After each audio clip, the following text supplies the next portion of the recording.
Siapakah Azazel itu? Nama Azazel muncul dalam kitab Imamat 16 sebanyak 3 kali, yaitu dalam Imamat 16:8, 10, 26 SBB. Dan harus membuang undi atas kedua kambing jantan itu, sebuah undi bagi YHWH dan sebuah bagi Azazel.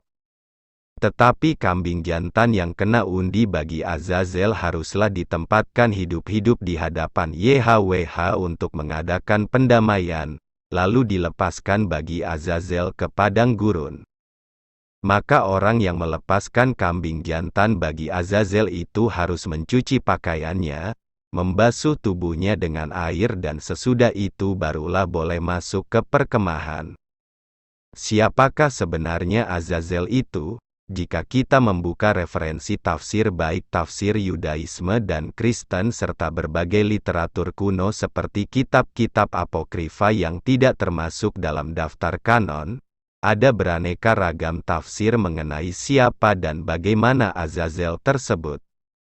Azazel dalam literatur Talmudik menurut tafsir rabi-rabi Yahudi dalam Talmud, Talmud adalah kumpulan tafsir, debat, pendapat para rabi yang dikumpulkan dalam 2 tahap, yaitu pada tahun 200 megadetik yang dinamai Misna dan pada tahun 500 megadetik yang dinamai Gemara. Azazel dihubungkan dengan kata azaz, kasar, curam, dan kuat, yang menunjuk pada pegunungan curam yang kasar dan terjal kemana kambing hitam akan dibuang pada Yom Kippur sejak zaman Bait Suci dibangun. Yoma 67b.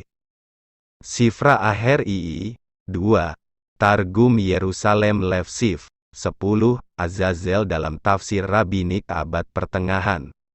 Menurut tafsir para rabi Yahudi di abad pertengahan seperti Nachmanides, tahun 1194 sampai tahun 1270, menyamakan Azazel sebagai nama roh jahat yaitu Samael. Menurut Nachmanides, korban Azazel bukan diperuntukkan bagi Azazel sebagai dewa namun sebagai simbol yang menampilkan gagasan bahwa dosa dan kejahatan umat dibuang ke dalam tempat penghancuran sebagai lambang ketidaksucian atau kenajisan, terbukti dengan dibuangnya salah satu kambing ke padang gurun menunjukkan bahwa Azazel tidak setara dengan Tuhan. Sebaliknya kambing Azazel dikontraskan dengan kekudusan Tuhan. Demikian pula dengan Maimonides tahun 1134 sampai tahun 1204 menyatakan, bahwa ritual ini merupakan simbolisasi karakter dan pengabdian untuk menekankan pada manusia sebuah pemikiran yang jelas dan menuntunnya pada pertobatan seolah-olah mengatakan, kami telah membebaskan diri kami dari perbuatan-perbuatan sebelumnya. Buanglah ke belakang kami dan halaukan mereka dari kami sejauh mungkin. Azazel dalam literatur apokrifa dalam referensi non-kanonik yaitu kitab apokrifa khususnya kitab Henokh, ditulis sekitar tahun 300 sampai 200 dalam bahasa Aramaik, Ibrani. Salah satu pasal dari kitab Henokh yaitu P1:9 dikutip dalam kitab Yudas pukul 1:14-15, dilaporkan mengenai nama malaikat yang jatuh bernama Azazel. Nama Azazel disebut beberapa kali dalam kitab Henokh yaitu 1 Henokh 10:8, melaporkan bahwa dunia yang telah rusak jatuh dalam kekuasaan Azazel. 1 Henokh 2:8, melaporkan penghukuman terhadap Azazel di api neraka oleh Tuhan. 1 Henokh 8:1-3, melaporkan bahwa Azazel mengajarkan pada manusia berbagai kepandaian membuat pedang, pisau, strategi perang, merias wajah Del.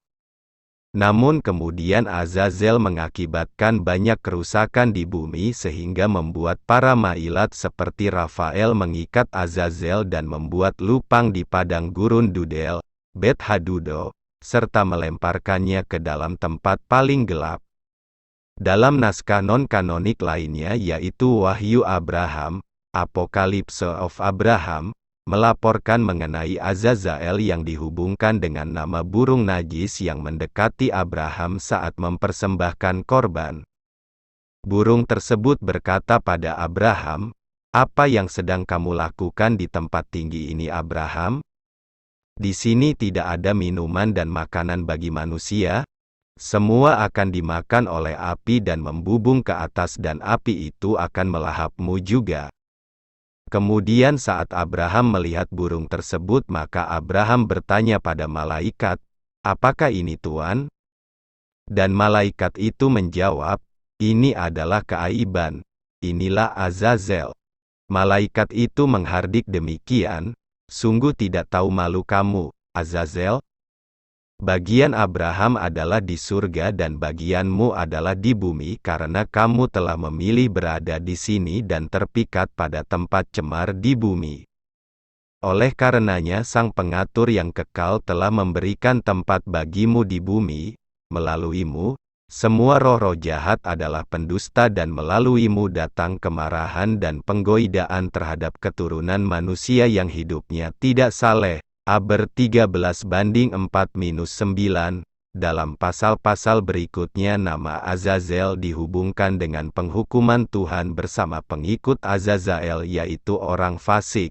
Aber 31:5 dan Aber 14:5-6. Azazel dalam tafsir kekristenan Cirilius dari Alexandria menggambarkan kata Yunani apompaios dalam Septuaginta, Kitab Tanah dalam terjemahan Yunani, yang menerjemahkan kata Ibrani Azazel sebagai lambang Mesias yang akan dikorbankan. Origenes menghubungkan Azazel dengan Satan. Dari berbagai uraian sejarah dan lintas literatur kita menemukan aneka ragam pemahaman mengenai siapakah Azazel tersebut, apakah dia nama dewa, nama roh jahat, atau sebuah simbolisasi berbagai perbuatan jahat dan berdosa?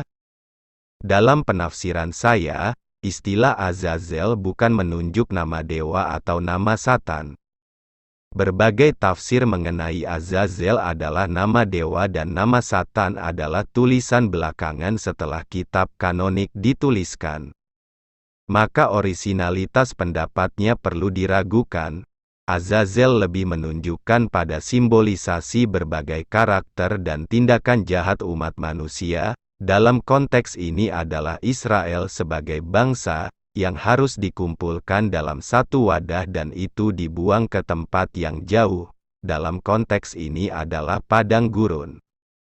Kesimpulan ini didukung melalui analisis imamat pukul 16:21-22 SBB, dan Harun harus meletakkan kedua tangannya ke atas kepala kambing jantan yang hidup itu dan mengakui di atas kepala kambing itu segala kesalahan orang Israel dan segala pelanggaran mereka, apapun juga dosa mereka. Ia harus menanggungkan semuanya itu ke atas kepala kambing jantan itu dan kemudian melepaskannya ke padang gurun dengan perantaraan seseorang yang sudah siap sedia untuk itu. Demikianlah kambing jantan itu harus mengangkut segala kesalahan Israel ke tanah yang tandus, dan kambing itu harus dilepaskan di padang gurun. Korban Azazel bukanlah korban tumbal kepada dewa-dewa tertentu. Jika ini yang terjadi, maka dua kekuatan lain yang setara dengan Tuhan yaitu Satan, dan ini tidak sesuai akidah Kristiani dan tidak memiliki dalil dalam kitab suci baik tanah maupun kitab perjanjian baru.